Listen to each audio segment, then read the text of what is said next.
யோவான் 14:30 நான் வாசிக்கிறேன். இனி நான் உங்களுடனே அதிகமாய் பேசுவதில்லை, இந்த உலகத்தின் அதிபதி வருகிறான், அவனுக்கு என்னிடத்தில் ஒன்றும் இல்லை. ஹல்லேலூயா. அந்த கடைசி பகுதியை பாருங்களேன். இந்த உலகத்தின் அதிபதி வருகிறான், அவனுக்கு என்னிடத்தில் ஒன்றும் இல்லை. ஹல்லேலூயா. இயேசு கூறின வார்த்தைகள் இந்த வார்த்தைகள். உலகத்தின் அதிபதி பிசாசானவன் உலகத்துக்கே அதிபதியாய் இருந்தாலும் அவன் வருகிறான், அவன் நம்மை எதிர்த்து வருகிறான். ஆனாலும் இயேசு சொல்லுகிற வார்த்தை, அவனுக்கு என்னிடத்தில் ஒன்றும் இல்லை. ஹல்லேலூயா. எத்தனை பேர் இந்த வார்த்தையை சொல்ல முடியும்? பிசாசு வந்தாலும் அவனுக்கு என்னிடத்துல ஒன்றும் இல்லை. ஹல்லேலூயா. அந்த வார்த்தைகளை சொல்ல முடியுமா? ஆண்டவர் பாருங்க, வனாந்திரத்துல பிசாசானவனை ஜெயித்தார். பிசாசு அவரை சோதிக்கும்படியாக 40 நாட்கள் அந்த உபவாசம் ஜெபம் முடிந்த உடனே ஆண்டவரை சோதிக்க பிசாசு வருகிறான். ஆனா ஆண்டவர் அந்த பிசாசை ஜெயிக்கிறார். மரணத்திலும் அவனை ஜெயித்தார். ஊழிய பாதையில அந்த உலகத்துல வாழ்ந்த நாட்களிலும் பிசாசு பலவிதமான மனிதர்கள் மூலமாக போராட்டங்களை கொண்டு வந்த போதிலும் அந்த போராட்டங்களிலும் ஜெயித்தார். கடைசியில அந்த சிலுவையிலும் மரணத்திலும் அவர் பிசாசை ஜெயித்தார். ஹல்லேலூயா.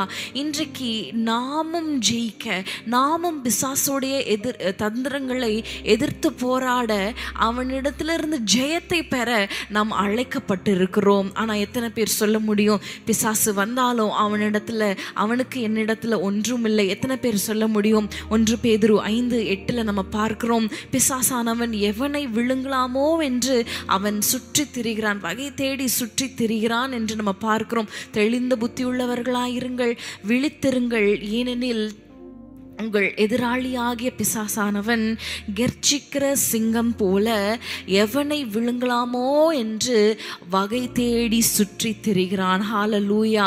அதனால இன்றைக்கு நம்ம எத்தனை பேர் நம்ம சொல்ல முடியும், அந்த பிசாசு என்னை எதிர்த்து வந்தாலும் என்னை நோக்கி வந்தாலும் அவனுக்கு என்னிடத்துல எதுவும் இல்லை. ஹல்லேலூயா. சொல்ல முடியுமா நம்மளால? அநேக நேரங்கள் பிசாசுக்கு நாம் இடம் கொடுக்கிறவர்களா இருக்கிறோம். வேதம் சொல்லுகிறது, பிசாசுக்கு எதிர்த்து நில்லுங்கள், அப்பொழுது அவன் உங்களை விட்டு ஓடி போவான். நம்ம எதிர்த்து நிற்கும் பொழுது பிசாசுக்கு அங்க இடம் இல்லை. ஆனா அநேக நேரங்கள்ல நாமே இடம் கொடுக்கிறவர்களாய் மாறி விடுகிறோம். ஹல்லேலூயா. இன்றைக்கு எந்தெந்த விதத்துல நாம் பிசாசுக்கு நம்முடைய வாழ்க்கையில இடம் கொடுக்கிறோம்? எந்தெந்த விதத்துல பிசாசு நம் வாழ்க்கையில, பிசாசானவன், சத்ருவானவன், எதிராளியானவன், திருடன் நம்ம வாழ்க்கையில நுழைவதற்கு எந்தெந்த இடத்துல நம்ம வழிவகுக்கிறோம்? எந்தெந்த விதத்துல அவன் நுழைகிறான்? எந்தெந்த விதத்துல நாமே அவனுக்கு வழிவகுக்கிறவர்களா இருக்கிறோம் என்பதை குறித்து நம்ம தியானிக்க போகிறோம். ஹல்லேலூயா. ஏன்னா ஆண்டவர் சொன்னது போல, அவன் வந்தாலும், பிசாசானவன் வருகிறான், இந்த உலகத்தின் அதிபதி, அவன் உலகத்துக்கே அதிபதி தான், ஆனா வருகிறான், ஆனா அவனுக்கு என்னிடத்துல ஒன்றும் இல்லை. அந்த சொல்லுகிற அந்த ஒரு கான்ஃபிடன்ஸ் நமக்கு இருக்கணும். ஹல்லேலூயா. நம்ம வாசிக்கலாமா? லூக்கா 22 50 வசனத்தை நம்ம வாசிக்கலாம். லூக்கா 22:50 நான் வாசிக்கிறேன். அந்த வசனத்தை நம்ம பார்க்கும் பொழுது 22:50 இப்படியாக சொல்லுகிறது, அந்தபடியே அவர்களில் ஒருவன் பிரதான ஆசாரனுடைய வேலைக்காரனை வலது காதர வெட்டினான். இது யாரை குறித்து போடப்பட்ட வசனம்? நம்ம எல்லாருக்கும் தெரியும். பேதுருவை குறித்து இந்த வசனம், இந்த சொல்லப்படுகிற வசனம். பிரதான ஆசாரியனுடைய வேலைக்காரனை வலது காதர வெட்டினான். ஏன் வெட்டுகிறான்? ஏன் இந்த ஒரு பட்டயத்தினால வெட்டுகிற ஒரு காரியம்? ஏன் இந்த பாவம் உள்ள நுழைந்தது? ஏன் இந்த ஒரு சூழ்நிலை பேதுருவுக்கு ஏற்பட்டது? ஏற்கனவே ஆண்டவர் சொன்னார். 31 அந்த வசனத்தை வாசிக்கலாமா? லூக்கா 22:31 நம்ம பார்க்கும். லூக்கா 22:31 நம்ம பார்க்கும் பொழுது, பின்னும் கர்த்தர், சீமோனே சீமோனே, இதோ கோதுமையை சுளக்கினால் புடைக்கிறது போல சாத்தான் உங்களை புடைக்கிறதற்கு உத்தரவு கேட்டுக்கொண்டான். நானோ உன் விசுவாசம் ஒளிந்து போகாதபடிக்கு உனக்காக வேண்டிக் கொண்டேன். நீ குணப்பட்ட பின்பு உன் சகோதரனை ஸ்திரப்படுத்து என்றார். ஆண்டவர் முன்பாக சொன்னார், உனக்கு ஒரு ஒரு ஒரு ஒரு டெம்டேஷன் வரப்போகிறது, உனக்கு ஒரு ஒரு கஷ்டமான ஒரு சூழ்நிலை வரப்போகிறது, பிசாசானவன் உன்னை நோக்கி வரப்போகிறான், நீ ஜாக்கிரதையா இரு. இன்னும் 40ஆம் வசனத்துல நம்ம பார்க்கும் பொழுது, நீங்கள் சோதனைக்குட்படாதபடிக்கு 40ஆம் வசனத்தை வாசிக்கும் பொழுது 22:40 நம்ம பார்க்கிறோம், அவிடத்திலிருந்து சேர்ந்த பொழுது அவர் அவர்களை நோக்கி, நீங்கள் சோதனைக்குட்படாதபடிக்கு ஜெபம் பண்ணுங்கள் என்று சொல்லி, அதே போல 46ஆம் வசனத்தை பார்க்கும் பொழுது, நீங்கள் நித்திரை பண்ணுகிறது என்ன, சோதனைக்குட்படாதபடிக்கு எழுந்திருந்து ஜெபம் பண்ணுங்கள் என்றார். ஹல்லேலூயா. ஒரு சோதனைக்காரன் வருகிறான், பிசாசானவன் நம்மளை அங்க பார்க்கும் பொழுது சுழற்றி புடைக்கிறது போல அவன் வருகிறான். நம்ம என்ன செய்யணும், நீங்க சோதனைக்குட்படாத படிக்கு ஜெபம் பண்ணுங்கள் என்று கர்த்தர் சொல்லுகிறார். ஆனா என்ன செய்கிறார், அவர்கள் நித்திரை செய்து கொண்டு இருக்கிறாங்க. ஜெபிக்க வேண்டிய நேரத்துல ஜெபிக்காம பாருங்க, நித்திரை செய்ததுனால அங்க ஏற்பட்ட ஒரு விளைவு, அங்க ஒரு மனிதனுடைய காதை அங்க பேதுரு வெட்டுகிறார். அது மாத்திரமல்ல, நம்ம தொடர்ந்து வாசிக்கும் பொழுது, இயேசுவை நான் அறியேன், எனக்கு அவர் யாருனே தெரியாது என்று சொல்லி மறுதளிக்கிறத நம்ம பார்க்கிறோம். கூடவே டிராவல் பண்ண அந்த பேதுரு பாருங்க, பேதுரு மாமியினுடைய ஜுரத்தை அவர் சுகப்படுத்தும் பொழுது கூட இருந்தார், அற்புதங்கள் எல்லாம் செய்யும் பொழுது கூட இருந்தார். ஆனா ஒரு கஷ்ட நேரம் வரும் பொழுது பாருங்க, பேதுருவால ஆண்டவரோடு இருக்க முடியல. நம்ம வாழ்க்கையில கஷ்டமான சூழ்நிலைகள் வரும் பொழுது, எதிர்மறையான சூழ்நிலைகள் வரும்பொழுது மரணத்துக்கு ஏதுவான காரியங்கள், ஒருவேளை இயேசுடைய மரணத்தை பார்த்தது போல மரணத்துக்கு ஏதுவான காரியங்கள், மரண பள்ளத்தாக்கின் ஊடாக நம்ம போகும் பொழுது நம்முடைய வார்த்தைகள் எப்படி இருக்கு, பேதுருவை குறித்து நம்ம பார்க்கும் பொழுது, கூடவே இருந்த பேதுரு தான், ஜெபித்த பேதுரு தான், ஆண்டவரை நேசிக்கிறேன் என்று சொன்ன பேதுரு தான். ஆனால் அவர் மறுதளித்ததை நம்ம பார்க்கிறோம். பிசாசுக்கு அவன் இடம் கொடுத்தார். எப்படி, அவர் தூங்கினதுனால. ஜெபிக்க வேண்டிய நேரத்துல ஜெபிக்காம தூங்கும் பொழுது அங்க பிசாசு நுழைவதற்கு அங்க வழி வகுக்கிறதா இருக்கிறது. பிரியமானவர்களே, நம்ம வாழ்க்கையில வருகிற போராட்டத்துல நம்ம மேற்கொள்ள வேண்டுமானால் நம்ம ஜெபிக்க வேண்டிய நேரத்துல நம்ம ஜெபிக்கணும். ஹல்லேலூயா, ஹல்லேலூயா. ஜெபிக்க வேண்டிய நேரத்துல சோதனைக்குட்படாதபடிக்கு, சோதனைன்னு சொல்லும் பொழுது, டெம்டேஷன்ஸ் என்று சொல்லும் பொழுது பாவ சோதனைகள் மாத்திரம் அல்ல, ஒரு கஷ்டமான நேரங்கள், நெருக்கடியான நேரங்கள்ல நம்ம மடிந்து போகாதபடிக்கு நாம் ஜெபிக்கும் பொழுது அந்த போராட்டத்துல நாம் வெற்றி பெறுகிறவர்களாக இருக்க முடியும். ஹல்லேலூயா, ஹல்லேலூயா. அந்த கன்மலையின் மேல் கட்டப்பட்ட வீட்டை குறித்து நம்ம மத்தேயு 7ஆம் அதிகாரத்துல பார்க்கிறோம். புயல் வந்தது, பெருமழை சொரிந்தது, பெருங்காற்று வீசினது, ஆனாலும் அந்த வீடு நிலைத்து நின்றது. ஏனென்றால் அது கன்மலையாகிய கிறிஸ்துவின் மேல் அஸ்திபாரம் போடப்பட்டு கட்டப்பட்ட வீடு. ஹல்லேலூயா. இன்றைக்கு போராட்டங்கள், பிரச்சனைகள் வரும் பொழுது நம்முடைய வீடு, நம்முடைய குடும்பம் மடிந்து போகாம நிற்க வேண்டுமா? நாம் ஜெபத்தில் அஸ்திபாரத்தை அந்த ஸ்ட்ராங்காக, ஜெபம் தான் நமக்கு அஸ்திபாரம், ஜெபம் தான் நமக்கு ஒரு ஃபவுண்டேஷன். ஹல்லேலூயா. நம் நிலைத்து நிற்பதற்கு போராட்டங்கள், பிரச்சனைகள் எப்படி வந்தாலும், இந்த வசனம் சொன்னது போல சுழற்றி புடைக்கிறது போல, ஹல்லேலூயா, புயல் காற்று, பெருங்காற்று, பெருமழை, வெள்ளம் எது வந்தாலும் நம்ம ஸ்ட்ராங்கா நிற்க வேண்டுமா? நம்முடைய ஜெப வாழ்க்கை எப்படி இருக்கிறது? ஆண்டவர் சொல்லிவிட்டார், சோதனைக்குட்படாதபடிக்கு நீங்க விழித்திருந்து ஜெபம் பண்ணுங்கள். சோதனைக்குட்படாதபடிக்கு நீங்கள் 1 மணி நேரமாவது ஜெபிக்க கூடாதா? ஹல்லேலூயா. இன்றைக்கு உபத்திரம் வரும் பொழுது நம்முடைய வார்த்தைகள் எப்படி இருக்கிறது? ஆண்டவரே இருக்கிறீரா? ஆண்டவரே நீங்க என்ன செய்றீங்க? அப்படி ஒரு பக்கம். இன்னொரு பக்கம் ஆண்டவரையே தேடுகிறதையே விட்டு விடுகிறது இன்னொரு பக்கம். அப்படி அல்ல, சோதனையிலும் கஷ்டத்திலும் நெருக்கத்திலும் எப்படி ஒரு அந்த பேதுரு மறுதளித்தாரோ அப்படி நம்ம இருக்காம, ஹல்லேலூயா, நம்ம எப்பொழுதும் ஆண்டவரை பற்றி கொண்டு இருக்க இன்றைக்கு நம்ம ஆண்டவரிடத்துல ஒரு ஜெபத்தை செய்வோமா? கண்களை மூடி, ஆண்டவரே, பேதுரு ஆண்டவரே தன்னுடைய வாழ்க்கையில ஜெப குறைவு நிமித்தம் ஒரு காதை வெட்டுகிற ஒரு சூழ்நிலை, சில நேரங்கள்ல நம்ம ஜெபிக்காதது நிமித்தம் மற்றவர்களுடைய இருதயத்தை புண்படுகிற வார்த்தைகள், பட்டய குத்துகளை போன்ற வார்த்தைகள் ஒருவேளை புறப்படுகிறதா? இன்றைக்கு ஆண்டவர் சமூகத்தில் ஜெபிங்க. ஆண்டவரே, நான் ஜெபிக்க இன்னைக்கு அர்ப்பணிக்கிறேன். பிசாசு என் வாழ்க்கையில், என்னுடைய வீட்டில் என் மூலமாகவே, பேதுரு ஆண்டவரோடு இருந்தவர் தான், ஆண்டவருடைய சீஷன் தான். ஆனால் பேதுருடைய வாழ்க்கையிலேயே நுழைந்த பிசாசுக்கு நுழைய அவர் இடம் கொடுத்து விட்டார். ஏனென்றால் ஜெபிக்கல, போதுமான அளவு ஜெபிக்கல. ஹல்லேலூயா. இன்றைக்கு ஆண்டவர் சமூகத்தில், ஆண்டவரே இன்னும் ஜெபிக்கணும், ஹல்லேலூயா, இன்னும் ஜெபிக்கணும். போராட்டங்கள், இந்த உலகத்துல உபத்திரவம் உண்டு என்று நம்ம வாசிக்கிறோம். இந்த உலகத்துல உபத்திரவம் உண்டு நம்ம வேதத்துல ஆண்டவர் சொல்லிவிட்டார். ஆனா உபத்திரவத்துல நிலைத்து நிற்க, பெருங்காற்றுல நிலைத்து நிற்க, அந்த பெருவெள்ளம் வரும் பொழுது நம்ம வீடு நிலைத்து இருக்கணுமே. போராட்டங்கள் வரும் பொழுது மறுதலித்திடக்கூடாதே.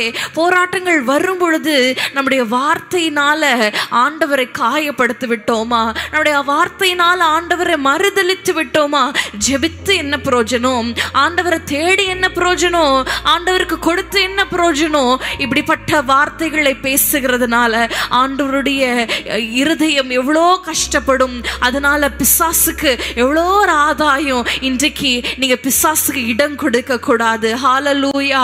அந்த உலகத்தின் அதிபதி நம்மை மறுதலிக்க, நம்முடைய வாய், நம்முடைய வாயினாலேயே சொல்லப்படுகிற வார்த்தைகளை அவனுக்கு நம்ம இடம் கொடுக்க கூடாது. ஹல்லேலூயா, ஹல்லேலூயா. பேதுரு இடம் கொடுத்தது போல நீங்க இடம் கொடுத்துறாதீங்க. அந்த உலகத்தின் அதிபதிக்கு, அந்த புலம்பலுக்கு, அந்த கேள்விகளுக்கு, அந்த மறுதலிக்கிற அந்த சுவாபம், ஹல்லேலூயா, பிறரை குத்தி பேசுகிற அந்த சுவாபம், அன்றைக்கு லிட்டரலா அவர் காதை வெட்டினார். ஆனா இன்றைக்கு நம்முடைய இருதயத்துல எத்தனை பேரை நம்ம இருதயத்துல நமக்கு நோகடித்து கொண்டு இருக்கிறோம், இருதயத்தை எத்தனை புண்படுத்தி கொண்டு இருக்கிறோம் நம்முடைய வார்த்தைகள்னால. இன்றைக்கு ஆண்டவர் கையில ஒப்பு கொடுப்பீங்களா? இந்த லென்டன் டேஸ், இந்த 40 நாட்கள் ஆண்டவருடைய பாடுகள், மரணங்களை நம்ம தியானிக்கிற நாம் ஆண்டவரை போல மாற வேண்டாமா? ஹல்லேலூயா, ஹல்லேலூயா. அன்றைக்கு ஆண்டவர் கூட இருந்த பேதுருவே அப்படி செய்யும் பொழுது இன்றைக்கு நம்ம எவ்வளோ நம்ம தவறுகிறோம். இன்றைக்கு ஆண்டவரிடத்துல ஒப்பு கொடுங்க. ஆண்டவரே, இன்னும் ஜெபிக்க, இன்னும் ஜெபிக்க. எத்தனையோ நேரம் நான் 1 மணி நேரம் ஜெபிப்பேன், வாரத்துக்கு 1 மணி நேரம் நான் உபவாசித்து ஜெபிப்பேன். அப்படியெல்லாம் நம்ம தீர்மானம் எடுத்திருப்போம். ஆனா தீர்மானங்கள் எல்லாம் நழுவி போனாலும் அவருடைய கிருபை நம்மை விட்டு விலகாதிருந்ததே. அது எவ்வளோ பெரிய தயவு. ஆண்டவரே, எங்களை நாங்கள் தாழ்த்தி ஜெபிக்கிறோம். ஆண்டவரே, நாங்கள் ஜெபிப்பதற்கு நாங்கள் அர்ப்பணிக்கிறோம். எங்களை தாழ்த்தி ஒப்பு கொடுக்கிறோம். தேவரீர் மகிமைப்படுவீராக. இயேசுவின் நாமத்தில் பிதாவே, ஆமென். ஹல்லேலூயா. கஷ்டத்து நேரத்தில் பாருங்க, உபத்திரவத்து நேரத்தில் பிசாசுக்கு இடம் கொடுத்த பேதுருவை நம்ம பார்த்தோம். நம்முடைய வாழ்க்கையில் கஷ்டம் வரும் பொழுது, போராட்டங்கள் வரும் பொழுது அதில் பிசாசுக்கு எதிர்த்து நிற்க நம்ம இன்றைக்கு ஒரு தீர்மானத்தை எடுக்கிறவர்களாய் மாறணும். ஹல்லேலூயா. கஷ்டத்து நேரத்தில் தான் நம்முடைய வாயின் வார்த்தைகளை எல்லாருமே ரொம்ப கேர்ஃபுல்லாக பார்ப்பாங்க. அதிலும் ஆண்டவர் இன்னும் கேர்ஃபுல்லாக பார்ப்பார். நம்ம இவ்வளோ நன்மை செய்தோமே, இத்தனை நாட்கள் நம்ம அவங்க அந்த குடும்பத்தை எவ்வளோவாய் காப்பாற்றினேன், எவ்வளோவாய் கிருபை செய்தேன். ஆனால் இந்த ஒரு ப்ராப்ளமில் நம்ம எப்படி நடந்து கொள்கிறோம், நம்ம எப்படி பேசுகிறோம், அந்த இடத்துல பிசாசுக்கு நம்ம இடம் கொடுக்கிறோமா?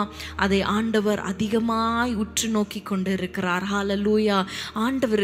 ஆண்டவர் சொன்னது போல அந்த உலகத்தின் அதிபதிக்கு என்னிடத்துல எதுவும் இல்லை, என் வாயில எதுவுமே இல்லை. ஹல்லேலூயா. என்னுடைய வாயின் வார்த்தையினாலும் கூட அவனுக்கு நான் இடம் கொடுக்க மாட்டேன் என்ற ஒரு தீர்மானம் நாம் எடுக்க வேண்டும். ஹல்லேலூயா. இரண்டாவதாக, நம்ம எப்படி பிசாசுக்கு இடம் கொடுக்கிறவர்களாய் மாறுகிறோம் என்று பார்க்கும் பொழுது, யோவான் 20ஆம் அதிகாரம் 25ஆம் வசனத்தை நம்ம வாசிக்க கேட்கலாமா? யோவான் 20:25. மற்ற சீஷர்கள் கர்த்தரை கண்டோம் என்று அவனுடனே சொன்னார்கள். அதற்கு அவன், அவருடைய கைகளில் ஆணிகளில் உண்டான காயத்தை நான் கண்டு, அந்த காயத்திலே என் விரலை விட்டு என் கையை அவருடைய விலாவிலே போட்டால் ஒழிய விசுவாசிக்க மாட்டேன் என்றான். ஆமென். இங்கே பார்க்கிறோம், இங்கே யாரை குறித்து நம்ம பார்க்கிறோம்? தேமாவை குறித்து நம்ம இங்கே பார்க்கிறோம். அவன் சொல்லுகிற ஒரு வார்த்தை, நான் ஆணிகளை அந்த கடாய்த்து அந்த கைகளை நம்ம விரல் விட்டு பார்க்கலன்னா நான் நம்ப மாட்டேன், நான் விசுவாசிக்க மாட்டேன். அவருடைய விழாவிலே என் கையை போட்டாலொழிய நான் விசுவாசிக்க மாட்டேன் என்று சொல்லுகிற ஒரு வார்த்தை. பார்த்தே ஆண்டவரை பார்த்து விட்டே இப்படி சொல்லுகிறார்கள். ஹல்லேலூயா. விசுவாசம் குறைவும் பொழுது, அவிசுவாசம் நம்ம இடத்துல காணப்படும் பொழுது, அந்த இடத்துல நம்ம ஆண்டவருக்கு இடம் கொடுக்காம, நம்ம வேதத்துல வாசிக்கிறோம் இல்லையா, ஆண்டவர் ஒவ்வொரு அற்புதத்தை செய்யும் பொழுதும் ஆண்டவர் கேட்கிற ஒரே ஒரு காரியம் என்ன? நீ விசுவாசிக்கிறாயா, நீ விசுவாசிக்கிறாயா? அந்த அவிசுவாசத்தை கொண்டு வந்து பாருங்க, பிசாசானவன் ஆண்டவர் கிரியை செய்ய விடாதபடிக்கு அங்க ஒரு அவிசுவாசத்தை கொண்டு வருகிறான். யாக்கோபு 1ஆம் அதிகாரம் 6-7 வசனங்களை நம்ம வாசிக்கும் பொழுது ஒரு அருமையான காரியம் அந்த பாருங்க. யாக்கோபு 1ஆம் அதிகாரம் 6-7 வசனங்களை நம்ம வாசிக்கும் பொழுது, ஆனாலும் அவன் எவ்வளவாகிலும் சந்தேகப்படாமல் விசுவாசத்தோடே கேட்க கடவன். சந்தேகப்படுகிறவன் காற்றினால் அடிபட்டு அலைகிற கடலின் அலைக்கு ஒப்பாயிருக்கிறான். அப்படிப்பட்ட மனுஷன் தான் கர்த்தரிடத்தில் எதையாகிலும் பெறலாம் என்று நினையாதிருப்பானாக. ஆமென். ஹல்லேலூயா. சந்தேகப்படாமல் விசுவாசத்தோடே கேட்க கடவன். சந்தேகப்படுகிறவன் காற்றினால் அலைப்படுகிற கடலுக்கு ஒப்பா இருக்கிறான். அவன் கர்த்தரிடத்தில் ஒன்றையும் அவன் பெற மாட்டான் என்று வேதம் சொல்லுகிறது. இன்றைக்கு அநேக நேரங்களில் ஆசீர்வாதம் இல்லை, போராட்டங்களில் இருக்கிறோம், கஷ்டத்தில் இருக்கிறோம், ஒரே போராட்டமாக இருக்கிறது. ஆண்டவர் உங்களை பார்த்து கேட்கிறார், நீங்க விசுவாசிக்கிறீங்களா? இந்த பிரச்சனையை மாற்ற நான் வல்லவர் என்று விசுவாசிக்கிறீங்களா? அன்றைக்கு அந்த மகன், ஒரு ஊமையான மகனை ஆண்டவரிடத்துல கொண்டு வந்து அந்த தகப்பன் இடத்துல கொண்டு வரும் பொழுது ஆண்டவர் சொல்லுகிறார், நீ விசுவாசிக்கிறாயா? அந்த ஊமையின் ஆவியை பிடித்த அந்த மகனை அந்த தகப்பனார் மிகுந்த பாரத்தோடு கொண்டு வருகிறார். ஆண்டவரிடத்துல தான் கொண்டு வருகிறார். இன்றைக்கு அநேக நேரத்துல நம்ம நம்முடைய காரியங்கள் எல்லாம் ஆண்டவரிடத்துல சொல்லுகிறோம், ஆனா இருதயத்துல விசுவாசம் இருக்கிறதா? அந்த இடத்துல ஆண்டவர் கேட்கிறார், நீ கொண்டு வந்திருக்கிறியே, உனக்கு விசுவாசம் இருக்கிறதா? அந்த வசனங்களை நம்ம வாசிக்கலாமா? மார்க் 9ஆம் அதிகாரத்துல இருக்கிறது. மார்க் 9ஆம் அதிகாரம் 23 மற்றும் 24 வசனங்களை நம்ம வாசிக்கலாமா? மார்க் 9ஆம் அதிகாரம் 23 மற்றும் 24. இயேசு அவனை நோக்கி நீ விசுவாசிக்க கூடுமானால் ஆகும், விசுவாசிக்கிறவனுக்கு எல்லாம் கூடும் என்றார். ஆமென். அடுத்த வசனம். உடனே பிள்ளையின் தகப்பன், விசுவாசிக்கிறேன் ஆண்டவரே, என் அவ்விசுவாசம் நீங்கும்படி உதவி செய்யும் என்று கண்ணீரோடே சத்தமிட்டு சொன்னான். ஆமென். ஹல்லேலூயா. விசுவாசிக்கிறேன் ஆண்டவரே, ஆனாலும் என் அவிசுவாசம் நீங்கும்படி உதவி செய்யும். ஒரு பக்கம் விசுவாசிக்கிறேன் என்று வாயில சொல்லுகிறோம், ஒரு பக்கம் நான் ஜெபிக்கிறேன், ஒரு பக்கம் இயேசுவேன்னு சொல்றோம். ஆனா இருதயத்துல ஒரு பக்கம் அவிசுவாசமும் ஒட்டி கொண்டு இருக்கிறதா? அன்றைக்கு அந்த தகப்பன் ஜெபித்தது போல, ஆண்டவரே என் அவிசுவாசம் நீங்கும்படி செய்யும். ஹல்லேலூயா. ஆண்டவர் சொல்லுகிறார், கடுகளவு விசுவாசம் இருந்தா போதும், மலையே பெயர்த்து விடலாம், சமுத்திரத்துக்கு தள்ளுண்டு போக பண்ணிடலாம். கடுகளவு விசுவாசம். ஒரு கடுகை எடுத்தா இப்படிதான் பிடிக்கணும் இல்லையா? நான் வைத்திருக்கிறேன்னா இல்லையான்னு என்று கூட உங்களுக்கு தெரியாது. கடுகளவு விசுவாசம். அது என்ன, கொஞ்சம் விசுவாசம் அப்படியா? இல்லை பிரியமானவர்களே, கடுகை நீங்க பார்க்கும் பொழுது பாருங்க, மற்ற எல்லாம் உளுந்து உடைஞ்சு இருக்கும். சீரகம் கூட, சில சீரகங்கள் கொஞ்சம் பாதி இருக்கும். ஆனால் கடுகு எடுத்து பாருங்களேன், அது எப்பொழுதும் முழுமையாக இருக்கும். ஒரு பேக்கெட்டில் ஒரு 2000 கடுகு இருந்ததுன்னு வைங்களேன், ஒரு 100 கிராமில் அந்த 2000 கடுகும் முழுமையாக இருக்கும். ஹல்லேலூயா. அப்படிப்பட்ட ஒரு விசுவாசம். கர்த்தரையே நான் நம்பி இருக்கிறேன். ஹல்லேலூயா. முழுமையாய் பூரண விசுவாசம். ஹல்லேலூயா. ஒரு கம்ப்ளீட் ஃபெய்த். ஆண்டவரே உமையே நம்பி இருக்கிறேன். ஹல்லேலூயா. கர்த்தரையே நம்பி இருக்கிற மனுஷன். எரேமியா 17ஆம் அதிகாரத்துல வாசிக்கிறோம் இல்லையா, கர்த்தரை நம்பி கர்த்தரை தன் புயபலமாய் வைத்திருக்கிற மனுஷன் பாக்கியவான். அவன் உஷ்ணம் வருகிறதை காணாமல் மழை தாழ்ச்சியான வருஷங்களிலும் அவன் செழிப்பாயிருப்பான். யார்? கர்த்தர் மேல் நம்பிக்கையாய் இருக்கிற மனுஷன். ஹல்லேலூயா.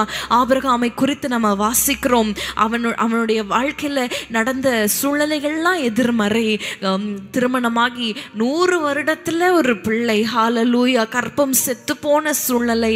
ஆனால் வேதம் என்ன சொல்லுகிறது? ரோமர் 4ஆம் அதிகாரம் 21ஆம் வசனத்தை நம்ம வாசிக்கும் பொழுது, ரோமர் 4ஆம் அதிகாரம் 21 அதை நம்ம பார்க்கலாமா? ரோமர் 4:21 தேவன் வாக்குத்தத்தம் பண்ணினதை நிறைவேற்ற வல்லவராய் இருக்க முழு நிச்சயமாய் நம்பி தேவனை மகிமைப்படுத்தி விசுவாசத்தில் வல்லவனானான். ஹல்லேலூயா. வாக்குத்தத்தம் பண்ணதை நிறைவேற்ற அவர் வல்லவராய் இருக்கிறார் என்று முழு நிச்சயமாய் நம்பி விசுவாசத்தில் வல்லவனானான். ஹல்லேலூயா. அது அவனுக்கு நீதியாய் எண்ணப்பட்டது. ஹல்லேலூயா. எப்பொழுது விசுவாசத்தில் வல்லவராய் மாற முடியும்? எப்பொழுது இந்த விசுவாச வரத்துல நம்ம தேறினவர்களாய் இருக்க முடியும்? எப்பொழுது இந்த அவிசுவாசத்தை முற்றிலுமாய் நம்ம கடிந்து கொண்டு முழுமையாய் ஆண்டவரிடத்துல நம்ம விசுவாசமாய் கிட்டி சேர முடியும்? ஒரு வசனத்தை வாசிக்கலாம். ரோமர் 10ஆம் அதிகாரம் 17ஆம் வசனம். எல்லாருக்கும் தெரிந்த வசனங்கள் தான், எல்லாருக்கும் தெரிந்த கேட்ட வசனங்கள் தான். ஆனா திரும்ப வாசிக்கலாமா? ஆதலால் விசுவாசம் கேள்வியினாலே வரும், கேள்வி தேவனுடைய வசனத்தினாலே வரும், கேள்வி தேவனுடைய வசனத்தினாலே வரும். ஹல்லேலூயா. விசுவாசம் நமக்கு குறைவா இருக்கிறதா? நீங்க சொல்லலாம், ஜெபம் செய்யும் பொழுது விசுவாசமா இருக்கு, செய்திகளை கேட்கும் போது விசுவாசமா இருக்கு, ஒரு வசனத்தை நம்ம சபைக்கு போகும் பொழுது விசுவாசமா இருக்கு.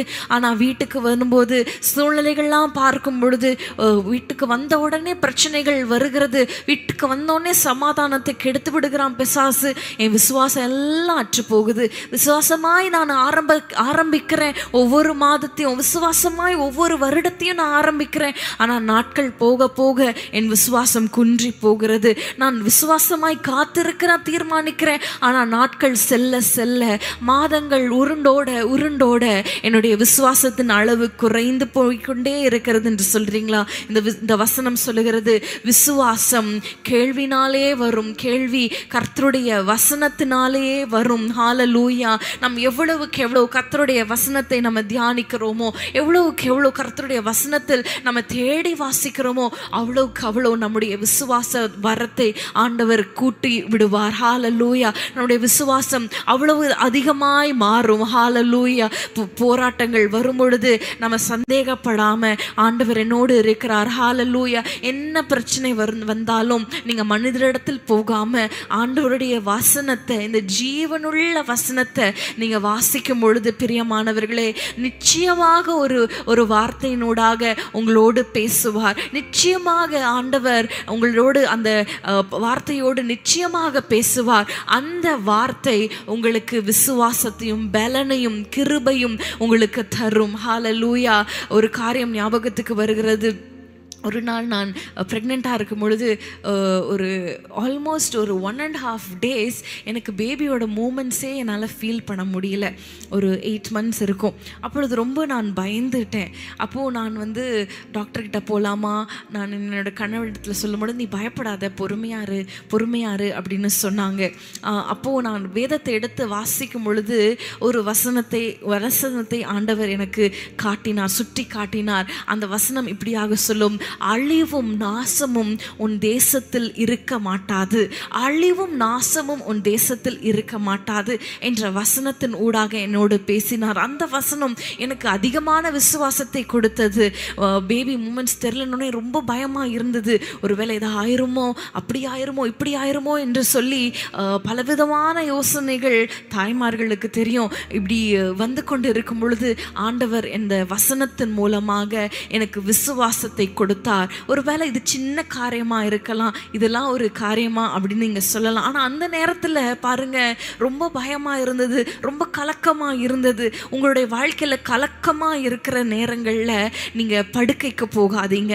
கலக்கமா இருக்கிற நேரத்துல மனிதர்களிடத்துல போகாதீங்க. கலக்கமா இருக்கிற நேரத்துல ஹல்லேலூயா, அன்றைக்கு பாருங்க கலங்கின சீஷர்கள் படகுல கலங்கினாங்க. ஆனா அங்க கர்த்தருடைய வார்த்தை உண்டானது. ஹல்லேலூயா, கர்த்தர் வாய்களை திறந்து ஒரு வார்த்தை சொன்னார். காற்றை பார்த்து அமைதலாயிரு என்று ஒரு வார்த்தை சொன்னார். அந்த வார்த்தைக்கு அந்த கடல் அமைதலானது. ஹல்லேலூயா, இந்த ஜீவனுள்ள வார்த்தைகளுக்கு உங்களுடைய சூழ்நிலைகள் அடங்கும். ஹல்லேலூயா, உங்கள் அலைமோதி கொண்டிருக்கிற சூழ்நிலைகள்ல இந்த வசனங்களை நீங்கள் பேசும் பொழுது பாருங்க, அந்த வசனத்தை நான் திரும்ப திரும்ப அழிவும் நாசமும் என் தேசத்தில் கேட்கப்படாது இருக்காது என்று சொல்ல சொல்ல பாருங்க, உடனே அந்த பிள்ளை மூவ் ஆகிறத நான் ஃபீல் பண்ண முடிந்தது. ஹல்லேலூயா, பிசாசானவன் நிறைய நேரங்கள்ல சந்தேகத்தையும் அவிசுவாசங்களையும் கேள்விகளையும், ஆண்டவர் இருக்கிறாரா, ஆண்டவர் என்னோடு இருக்கிறாரா என்றெல்லாம் நம்மளை பேச வைக்கிறதற்கு சூழ்நிலைகள் பாருங்க. அன்றைக்கு யோபுடைய வாழ்க்கையில மனைவியே சொல்லுகிறார், இதுக்கு மேல நம்முடைய வாழ்க்கையில என்ன நல்லது நடக்க போகிறதா? பிள்ளைகள் இழந்தது, ஆடு மாடுகள் மிருக ஜீவன்கள் சரீரத்துல ஆரோக்கியம் இல்ல, இதுக்கு மேல என்ன? நீங்க தேவனை தூஷித்துட்டு ஜீவனை விடும் என் மனைவியே சொல்லுகிற சூழ்நிலை. ஆனா ஆண்டவரும் பிசாசானவனும் அந்த யோபுடைய வாயை ரொம்ப கவனமாய் பார்த்து கொண்டிருந்தாங்க. வேதம் சொல்லுகிறது, இவெல்லாவற்றிலும் யோபு பாவம் செய்யவும் இல்லை, கர்த்தரை குறித்து குறை சொல்லவும் இல்லை. ஹல்லேலூயா, இன்றைக்கு அப்படிப்பட்ட ஒரு விசுவாசம். சிங்கத்தின் கெபியில ஆண்டவர் என்னை மீட்டெடுப்பார், தப்புவிப்பார். தப்புவிக்காமல் போனாலும் எங்களை ஆராதிக்கிற தேவன் அவர் நல்லவர். ஹல்லேலூயா, அப்படிப்பட்ட விசுவாசம் இன்றைக்கு ஆண்டவர் எதிர்பார்க்கிறார். எப்படி தெரியுமா? விசுவாசம் நல்லா இருக்கிற பொழுது இருக்கிற விசுவாசம் அது இல்லை. கஷ்டத்துல இருக்கும் பொழுது, கலக்கத்துல இருக்கும் பொழுது, சூழ்நிலைகள்லாம் எதிராக இருக்கும் பொழுது, சூழ்நிலைகள்லாம் பார்க்கும் பொழுது என்ன இருக்கிறது, இதுக்கு மேல ஒரு ஃபியூச்சர் இருக்கிறதா, இதுக்கு மேல நம்பிக்கை இருக்கிறதா அப்படின்னு நீங்க யோசிக்கும் பொழுது ஒரு விசுவாசம் உங்களிடத்துல காணப்படுமானால், ஹல்லேலூயா, ஆபிரகாமுடைய வாழ்க்கையில 100 வயது ஆயிருச்சு, கற்பம் செத்து போயிருச்சு, ஸ்திரீகளுக்குள்ள வழிபாடு நின்று போயிட்டு, இதுக்கு மேல ஒரு நன்மை உண்டாகுமா? ஹல்லேலூயா, அவன் விசுவாசித்ததுனால அவருக்கு அது நடந்தது. ஹல்லேலூயா, இன்றைக்கு நம்முடைய வாழ்க்கையில அசாதாரணமான நன்மைகள், அசாதாரணமான கிரியைகளை உங்கள் விசுவாசம் நடப்பிக்கும். ஹல்லேலூயா, ஒரு நிமிஷம் கண்களை மூடி அநேக நேரங்கள்ல அவிசுவாசமாய் பேசினதுண்டு, அநேக நேரங்கள்ல அவிசுவாசமான வார்த்தைகள். நம்ம ஆண்டவரோடு இருந்தாலும், ஆண்டவரோடு நம்ம பல வருஷம் டிராவல் பண்ணாலும், ஆண்டவருடைய வார்த்தையை நான் வாசிக்கிறேன், நானும் ஆண்டவரை நேசிக்கிறேன், நானும் கிறிஸ்தவள் தான் என்று சொல்லியும் நம்ம வாயில நமக்கு தேவையில்லாத அவிசுவாச வார்த்தைகள் இன்றைக்கு ஆண்டவர் கையில ஒப்பு கொடுக்கலாமா? ஆண்டவரே, பிசாசுக்கு எதிர்த்து நிற்க அநேக நேரங்கள்ல நாங்க விழுந்துட்டோம். எங்களுடைய வார்த்தையினால, எங்களுடைய அவிசுவாசத்தினால பிசாசுக்கு இடம் கொடுத்துட்டோம். ஆனா இன்றைக்கு ஒரு தீர்மானத்தை எடுக்கிறோம். ஹல்லேலூயா, பிசாசுக்கு எங்களிடத்துல ஒன்றும் இல்லை. அவிசுவாசத்தை கொண்டு வருகிற பிசாசின் கிரியையை நாங்கள் அழித்து ஜெபிக்கிறோம். சந்தேகத்தை ஆண்டவரை இருதயத்துல போடுகிற அந்த பிசாசை நாங்கள் எதிர்த்து நாங்கள் ஜெபிக்கிறோம். ஆண்டவரே, எல்லா சூழ்நிலைகளிலும் ஆண்டவரே எங்களுக்கு ஒரு விசுவாச வரத்தை தருவீராக. எங்கள் விசுவாசம் ஆண்டவரை குன்றி போகாதபடிக்கு எங்களுக்கு பலனை தருவீராக, விசுவாச வரத்தை தருவீராக. ஹல்லேலூயா, விசுவாசத்துல நாங்கள் பலனுள்ளவர்களாய் வல்லவர்களாய் எங்களுக்கு மாற எங்களுக்கு கிருபை செய்வீராக. எங்களை தாழ்த்தி ஒப்பு கொடுக்கிறோம் இயேசுவின் நாமத்தில் பிதாவே, ஆமேன். ஹல்லேலூயா. பிசாசு எப்படி நுழைகிறான், எப்படி நம்ம பிசாசுக்கு இடம் கொடுக்கிறவர்களாய் மாறுகிறோம் என்பதை குறித்து நம்ம தியானித்து கொண்டு இருக்கிறோம். இயேசு சொன்னார், பிசாசு உலகத்தின் அதிபதி வருகிறான், அவனுக்கு என்னிடத்துல ஒன்றும் இல்லை, அவனுக்கு என்னிடத்துல ஒன்றும் இல்லை என்று சொன்னது போல நாமும் ஒவ்வொரு நாளும் நம்ம சொல்ல கடமைப்பட்டிருக்கிறோம். ஹல்லேலூயா, நம்ம சொல்ல நம்ம திராணி உள்ளவர்களாய் இருக்க வேண்டும். ஹல்லேலூயா, அதே அதிகாரம் ஹalleluya யோவான் 20ஆம் அதிகாரம் கடைசி வசனத்தை 29ஆம் வசனத்தை நம்ம வாசிக்கலாமா? யோவான் 20:29. அதற்கு இயேசு, தோமாவே, நீ என்னை கண்டதினாலே விசுவாசித்தாய், காணாதிருந்தும் விசுவாசிக்கிறவர்கள் பாக்கியவான்கள் என்றார். ஹalleluya. காணாதிருந்தும் விசுவாசிக்கிறவர்கள் பாக்கியவான்கள். ஹalleluya. இன்றைக்கு ஒருவேளை உங்களுக்கு முன்பாக உங்களுக்கு சில நன்மைகளை நீங்க பார்க்காமல் இருக்கலாம், சில காரியங்கள் நடைபெறுமா என்ற சந்தேகத்தோடு இருக்கலாம். ஆனா வேதம் சொல்லுகிறது, காணாதிருந்தும் விசுவாசிக்கிறவன் பாக்கியவான். ஹalleluya, ஹalleluya. இன்றைக்கு ஒருவேளை எல்லாம் எதிர்மறையா இருக்கலாம். இந்த ஒரு பாடலை நம்ம பாட போறோம். நான் விசுவாசிப்போர் இன்னார் என்று அறிவேன். ஹalleluya. ஒருவேளை எதுவுமே இல்லை, எதுவுமே நடக்கிறதுக்கு வாய்ப்பே இல்லாதது போல இருக்கலாம். டாக்டர்ஸ் ஒருவேளை கைவிட்டு இருக்கலாம். ஆனா திரும்ப இந்த ஒரு பாடலை நம்ம விசுவாசத்தோடு நம்ம பாட போகிறோம். காணாதிருந்தும் விசுவாசிக்கிறவன். இன்றைக்கு நன்மைகள் ஒன்றும் நம்ம பார்க்கல, ஒருவேளை கேள்விப்படலை, ஒருவேளை இருதயத்துல இதெல்லாம் நடக்குமான்னு தோணல, ஆனாலும் விசுவாசிக்கிறேன் ஆண்டவரே, ஏன்னா அவர் நன்மைகளை செய்கிறவர். ஹalleluya. அவர் நன்மைகளை செய்கிற தேவன். உங்க வாழ்க்கையில அவர் நன்மைகளை செய்ய போகிறார். அவர் முடிவு பரியந்தமும் நம்மை நடத்த போகிறார். விசுவாசத்தோடு இந்த பாடலை சேர்ந்து பாடுவோம். நான் விசுவாசி. ஹalleluya, ஹalleluya. உலகத்தின் அதிபதி வந்தாலும் அவனுக்கு நம்மிடத்துல இடமில்லை. ஹalleluya. அவிசுவாசத்துக்கு இடமில்லை. ஹalleluya, ஹalleluya. விசுவாசத்தோடு சொல்றீங்களா? அவர் என் கன்மலை. ஹalleluya. அவர் என் கோட்டை, எனக்காக யாவையும் செய்து முடிக்கிறவர், முடிவு வரை என்னை நடத்துவார். ஹalleluya. அவர் தொடங்கினதை அவர் முடித்து கொடுக்கிற தேவன். ஹalleluya.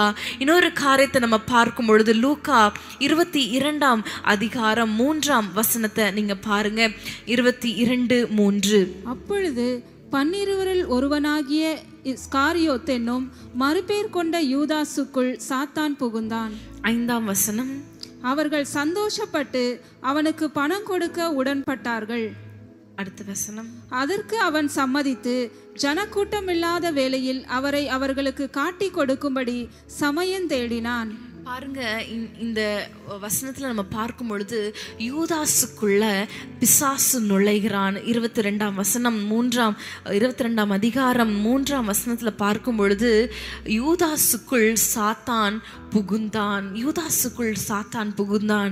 எப்படி புகுந்தான் என்று நம்ம தொடர்ந்து வாசிக்கும் பொழுது, ஒரு பண ஆசையில அங்க அவர் சம்மதிக்க, ஆண்டவரை காட்டி கொடுக்க அவர் சம்மதிக்கிறார். பண ஆசையை கொண்டு வந்து இருதயத்துல பாருங்க, யூதாசுக்குள்ள பண ஆசையின் நிமித்தம் சாத்தான் உட்புகிற ஒரு வாய்ப்பை அங்க யூதாஸ் கொடுக்கிறார். ஹalleluya. இன்றைக்கு நம்முடைய இருதயத்துல நம்ம பிசாசுக்கு இடம் கொடுக்கிறோமா? பரிசுத்தத்தை கெடுக்க இந்த பிசாசானவன் பண ஆசையா, நம்ம வேதத்துல எபேசியர்ல வாசிக்கிறோம், பண ஆசைக்காரராகிய விக்கிரகாராதனைக்காரர் என்று நம்ம வாசிக்கிறோம். பண ஆசைகள், பொருளாசைகள், இதெல்லாம் ஆண்டவருக்கு விரோதமான காரியங்கள். ஹalleluya. உலக சிநேகம் கர்த்தருக்கு விரோதமான பகை என்று நம்ம வாசிக்கிறோம். ஹalleluya. மத்தேயு 21ஆம் அதிகாரத்துல ஆண்டவர் ஜெபாலயத்துக்கு அங்க போகிறார். அந்த வசனங்களை நம்ம வாசிக்கலாம். மத்தேயு 21:12 மற்றும் 13 வாசிக்கலாமா? இயேசு தேவாலயத்தில் பிரவேசித்து ஆலயத்திலே விற்கிறவர்களும் கொள்ளுகிறவர்களும் ஆகிய யாவரையும் வெளியே துரத்தி காசுக்காரருடைய பலகைகளையும் கவிழ்த்து, புறா விற்கிறவர்களின் ஆசனங்களையும் கவிழ்த்து, என்னுடைய வீடு ஜெப வீடு எனப்படும் என்று எழுதியிருக்கிறது. நீங்களோ அதை கல்லர் குகையாக்கினீர்கள் என்றார். ஹalleluya. இங்க ஆண்டவர் அவர் ஆலயத்துல பிரவேசிக்கும் பொழுது அங்க புறா விற்கிறவர்கள், காசுக்காரர்கள் எல்லாருடைய காரியங்கள் அங்க வியாபாரம் நடக்கிறத பார்த்த உடனே ஆண்டவருக்கு மிகுந்த கோபம் உண்டாகி போய் அவர் செய்த காரியத்தை நம்ம பார்க்கிறோம். ஆனா இன்றைக்கு நாமே அந்த ஆலயமா இருக்கிறோம், நம்மிடத்தில் வாசமா இருக்கிறார் என்று வேதம் சொல்லுகிறது. நம்முடைய இருதயத்துல இப்படிப்பட்ட பொருளாசைகள், பண ஆசைகள் காணப்படுகிறதா? இன்றைக்கு பார்த்தீங்கன்னா யூடியூப்ல ஒரு காரியத்தை நம்ம பார்க்க ஆரம்பிச்சா, ஒரு எக்ஸாம்பிளுக்கு சொல்லணும்னா ஒரு சாரி அப்படின்னு பார்க்க ஆரம்பிச்சா பாருங்க, தொடர்ந்து பாருங்க அந்த சஜஷன்ஸ்ல வந்துகொண்டே இருக்கும். பொருளாசைகளை உண்டு பண்ண சாத்தான் பாருங்க பல விதத்துல அவன் வகை தேடிக்கொண்டே இருக்கிறான். ஒவ்வொரு காலகட்டத்துக்கு ஏற்றார் போல, ஒவ்வொரு காலகட்டத்துக்கு ஏற்றார் போல ஒவ்வொரு டெக்னாலஜியை யூஸ் பண்ணி அவன் அப்டேட் ஆகிக்கொண்டே இருக்கிறான். வேதத்தில் சொன்னது போல எவனை விழுங்கலாமோ என்று அவன் வகை தேடி சுற்றி திரிந்து கொண்டே இருக்கிறான். ஆனால் அந்த அவனுடைய எல்லா பிளான்ஸுக்கும், அவனுடைய எல்லா திட்டங்களுக்கும் நம்ம விழுந்து போகிறோமா? சற்று யோசித்து பாருங்க. இன்றைக்கு கூட நாங்கள் ஜூமில் ஜெபிக்கும் பொழுது இப்படி சொல்லி ஜெபித்தாங்க. அன்றைக்கு அந்த நாட்களில் கொஞ்ச நேரம் வீட்டில் இருக்கிற ஸ்திரீகளுக்கு ஒரு 5 நிமிஷம் 10 நிமிஷம் டைம் கிடச்சுன்னா, வேலையெல்லாம் முடிச்சுட்டு டைம் கிடச்சிதுன்னா உடனே எல்லாரும் கூடி ஜெபிப்பாங்க. பக்கத்து வீட்டு காரங்க, மேல் வீட்டுக்காரங்க, வீட்டில் இருக்கிற சகோதரிகள் எல்லாம் சேர்ந்து ஜெபிப்பாங்களாம். ஆனால் இன்னைக்கு பாருங்க, கொஞ்சம் டைம் கிடச்சா உடனே ஃபோன் எடுத்து, சமீபத்தில் கூட என்னுடைய கணவர் கூட செய்தியில் கொடுக்கும் பொழுது சொன்னாங்க இல்லையா, ஒரு நாள் நாங்கள் ஒரு சபைக்கு அழைக்கப்பட்டிருந்தோம். அங்கே பிரசங்கத்தை விட்டு பக்கத்தில் உட்கார்ந்துருக்கும் பொழுது ஒரு வாலிப பெண் தன்னுடைய ஃபோனில் சர்ச்சில் உட்கார்ந்து கொண்டு சர்வீஸ் நடக்கிற டைமில் ஷாப்பிங் ஆப்பில் பார்த்து கொண்டு இருக்கிறாங்க, என்ன ட்ரெஸ்ஸு வாங்கலாம் என்று சொல்லி. பாருங்க, பிசாசானவன் பல விதத்தில் பொருளாசைகளும் பார்த்த உடனே இவ்வளோ சீப்பாக போட்டிருக்கிறாங்களே, இவ்வளோ ஆஃபர் போட்டிருக்கிறாங்களே, பை 1 get 1 ஃப்ரீ அப்படின்னு போட்டால் போதும், நம்முடைய பெண்களுக்காக சரி, பிள்ளைகளுக்காக சரி, இது ஃப்ரீயா அப்படின்னு சொல்லி அதுக்கு பின்பாக நம்ம போகிற காரியங்கள் பாருங்கள். இதெல்லாம் பிசாசுடைய தந்திரம். ஒரு பக்கம் நம்முடைய பொருட்களை அவன் திருடி விடுகிறான், நம்முடைய செல்வத்தை மதியனமாய் நம்ம செலவு பண்ணுகிற ஒரு காரியம் ஒரு பக்கம். இன்னொரு பக்கம் நம் நேரத்தை திருடி விடுகிற ஒரு காரியம் இன்னொரு பக்கம். பாருங்க, இதையே நினைத்து இதை வாங்கலாமா, அதை வாங்கலாமா, இதை சம்பாதிக்கலாமா, அங்க போனா இதை சம்பாதிக்கலாமா, இந்த இடத்துல இங்க ஆஃபர் போட்டிருக்காங்களே, இதையே நம்முடைய இருதயத்துல முழுசும் நிரப்பிட்டு மீதி எங்க ஆண்டவருக்கு இடம் இருக்கிறது? ஆண்டவர் சொல்லுகிறார், என்னுடைய வீடு ஜெப வீடு, ஹalleluya, நம்முடைய இருதயம், ஹalleluya, நம்முடைய ஆலயமாய் இருக்கிறோம், கர்த்தருடைய ஆலயமாய் இருக்கிறீர்கள் என்று சொல்லுகிறோமே. நம்முடைய ஆலயத்துல ஜெபம் இருக்கிறதா? பொருளாசை இருக்கிறதா? பண ஆசை இருக்கிறதா? இதை வாங்கலாமா, அதை வாங்கலாமா என்று இன்றைக்கு நீங்க யோசித்து கொண்டு இருக்கிறீங்களா? எல்லாவற்றையும் தள்ளி விட்டுட்டு நம்ம ஜெபிக்கிறதுக்கு நம்ம ஒருமுகப்பட போகிறோம். ஹalleluya. கடைசி காலத்துல பிசாசானவன் எவனை விழுங்கலாமோ என்று அவன் வகை தேடி புது பிளான்ஸ், புது டெக்னாலஜி, புது ஐடியாஸை அவன் புகுத்தி கொண்டே இருக்கிறான். பாருங்க, இன்றைக்கு நம்ம எவ்வளோ திராணி உள்ளவர்களா இருக்கிறோம். பிசாசை எதிர்த்து நிற்க திராணி உள்ளவர்களா இருங்கள் என்று வேதம் சொல்லுகிறது. நமக்கு பிசாசுக்கு எதிர்த்து நிற்க திராணி இருக்கிறதா? நாகும் 2ஆம் அதிகாரம் 1ஆம் வசனத்தை நம்ம வாசிக்கலாமா? நாகும் 2:1. சிதறடிக்கிறவன் உன் முகத்துக்கு முன்பாக வருகிறான். அரனை காத்துக்கொள். வழியை காவல் பண்ணு. அறையை கெட்டியாய் கட்டிக்கொள். உன் பலனை மிகவும் ஸ்திரப்படுத்து. ஹalleluya. சிதறடிக்கிறவன் உன் முகத்துக்கு முன்பாக வருகிறான். பிசாசானவன் உங்கள் குடும்பத்துக்கு விரோதமாக, உங்களுடைய குடும்ப வாழ்க்கைக்கு விரோதமாக, உங்கள் பிள்ளைகளுடைய வாழ்க்கைக்கு விரோதமாக, உங்கள் தொழிலுக்கு விரோதமாக ஒருவேளை அவன் வகை தேடி சுற்றி திரியும் பொழுது நமக்கு அவனை எதிர்த்து நிற்க பலன் இருக்கிறதா? அரணை காத்துக்கொள், வழியை காவல் பண்ணு. வேதத்துல எபேசியர் 6ஆம் அதிகாரத்துல வாசிக்கிறோம், வசனம் என்னும் பட்டயம் நம்ம அந்த வசனத்தை வாசிக்கலாமா? எபேசியர் 6ஆம் அதிகாரம் 12ஆம் வசனத்தை நம்ம வாசிக்கலாம். ஏனெனில் மாம்சத்தோடும் இரத்தத்தோடும் அல்ல துரைத்தனங்களோடும் அதிகாரங்களோடும் இப்பிரபஞ்சத்தின் அந்தகார லோகாதிபதிகளோடும் வான மண்டலங்களில் உள்ள பொல்லாத ஆவிகளின் சேனைகளோடும் நமக்கு போராட்டம் உண்டு. ஹalleluya. அடுத்த வசனத்தை நம்ம பார்க்கும் பொழுது, ஆகையால் தீங்கு நாளில் அவைகளை நீங்கள் எதிர்க்கவும் சகலத்தையும் செய்து முடித்தவர்களாய் நிற்கவும் திராணியுள்ளவர்கள் ஆகும்படிக்கு தேவனுடைய சர்வாயுத வர்க்கத்தை எடுத்துக்கொள்ளுங்கள். அந்த சர்வாயுத வர்க்கம் என்ன? 14ஆம் வசனத்துல நம்ம பார்க்கும் பொழுது, சத்தியம் என்னும் கச்சை, நீதி என்னும் மார்க்கவசம், சமாதானம் என்னும் சுவிசேஷம், ஆயத்தம் என்னும் பாதரட்சை, ஹalleluya, விசுவாசம் என்னும் கேடகம், ரட்சண்யம் என்னும் தலை சீரா, வேத வசனமாகிய பட்டயம், ஹalleluya, இவெல்லாவற்றையும் தரித்து கொள்ளும் பொழுதுதான் நம்ம பிசாசுக்கு எதிர்த்து நிற்க திராணியுள்ளவர்களாய் இருக்க முடியும். பாருங்க, சத்தியம் என்னும் கச்சை இடுப்புல கச்சையில அறையை கட்டி கொள்வோம். நீதி என்னும் மார்க்கவசம் இந்த மார்பு பகுதிக்கு ஒரு கவசமா இருக்கிறது.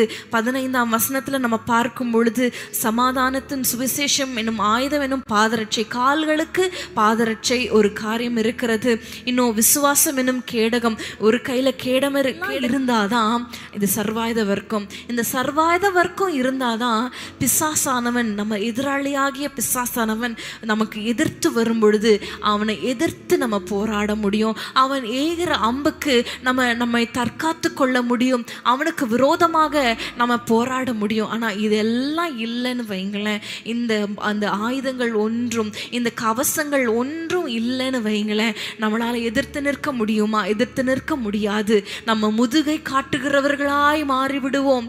முதுகுல என்ன கவசம் இருக்கு? என்ன பாதுகாப்பு இருக்கு? என்ன ஆயுதம் இருக்கு? ஒன்றும் இல்லையே. இன்றைக்கு பிசாசுடைய தந்திரம் என்ன தெரியுமா? எல்லா ஆயுதங்களையும் உருவி விட்டு உங்களை எதிர்த்து நிற்க திராணி இல்லாதவர்களாய் மாறி வைக்கணும் என்பதுதான் பிசாசுடைய நோக்கம். அன்றைக்கு நம்ம பார்க்கிறோம், இத்தனை நாள் வந்தபோது 1 சாமுவேல்ல நம்ம வாசிக்கிறோம், சவுல் கையிலும் யோனத்தான் கையில மாத்திரம் ஆயுதங்கள் இருந்தது, மற்ற யார் கையிலும் ஆயுதமே இல்லை.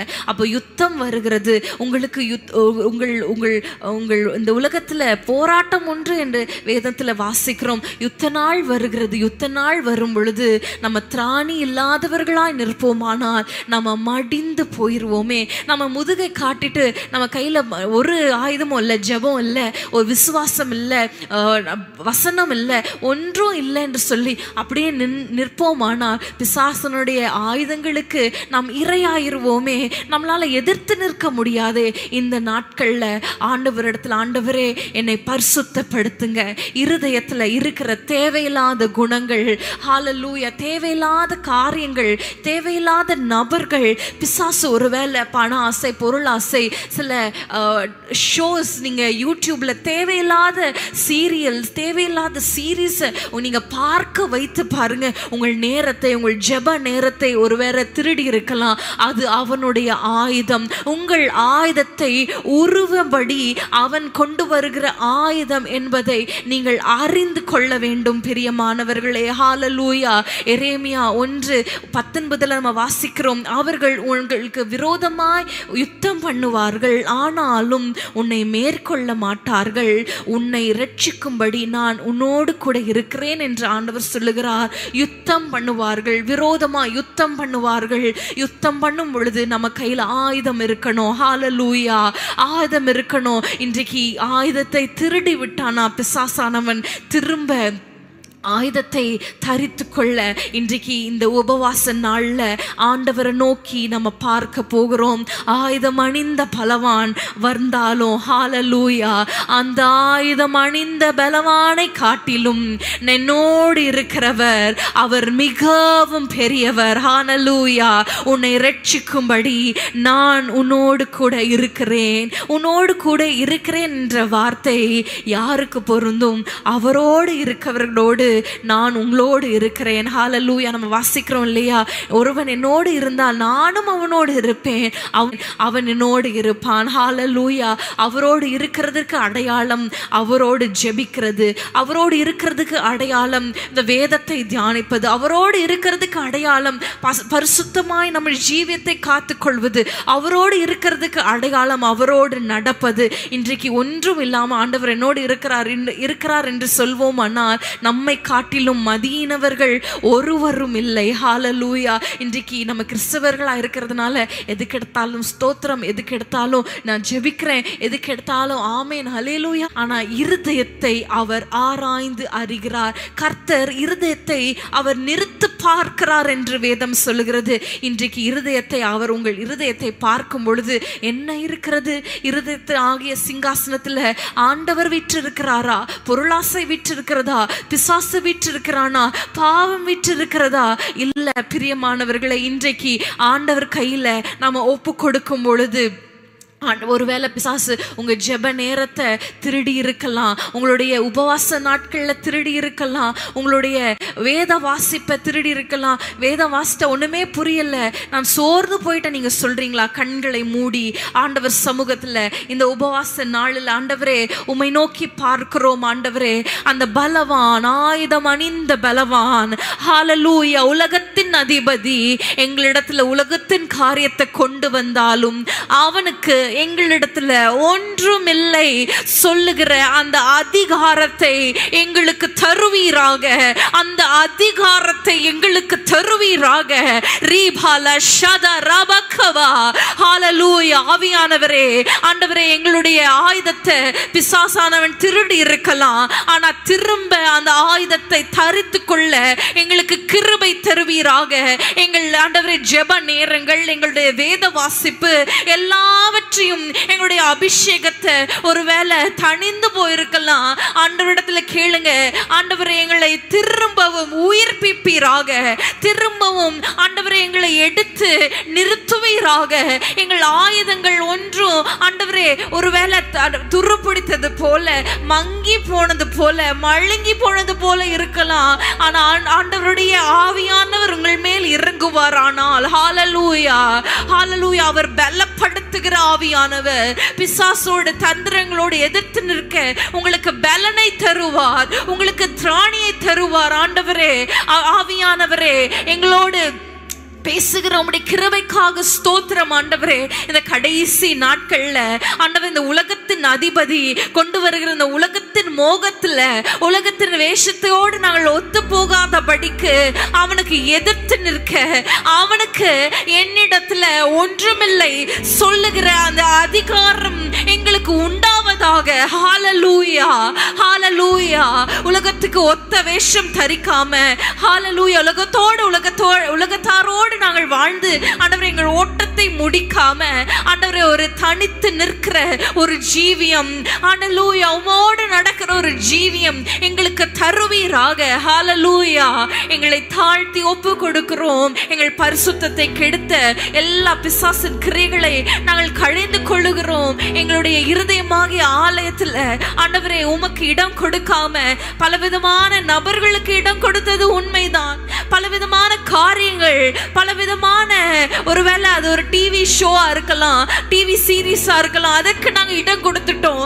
ஜெபிக்க வேண்டிய அளவுக்கு நாங்க ஜெபிக்கல, ஆனா தேவையில்லாத காரியங்களை பார்த்து எங்கள் நேரத்தை நாங்கள் வீணடித்தோம். ஆண்டவரே, இன்றைக்கு நாங்கள் ஒப்பு கொடுக்கிறோம்.